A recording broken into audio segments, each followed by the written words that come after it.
Mīļie tautieši, šodien patiešām ir liela vēlēšanās ar jums kopā papriecāties par tiem procesiem, kuri notiek Latvijā.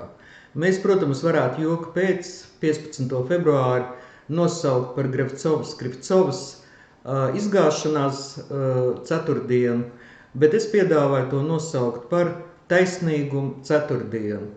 Starp citu, vakar bija pelnu trešdiena un katoļiem sākās lielais gavēnis. Latvijā nākamā diena ir sākusies ļoti labi. 3 brīnišķīgas lietas.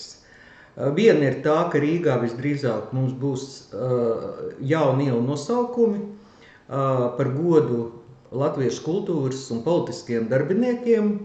Vēl ir jāsagaida lielais balsojums Rīgas domē. Otra lieta ir tā, ka Satversmes tiesa ir lēmusi, ka Krievijas Federācijas pilsoņu pienākums dzīvojot Latvijā ir zināt latviešu valodu un to lietot.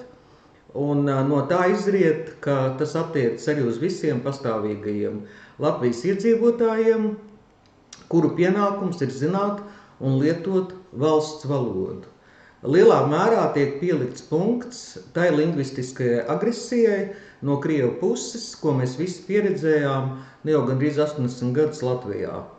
Un trešā ziņa ir tā, ka pirmo reizi atjaunotās Latvijas vēsturē kāds deputāts par nepatiesu ziņu sniegšanu ir zaudējis deputāta mandātu.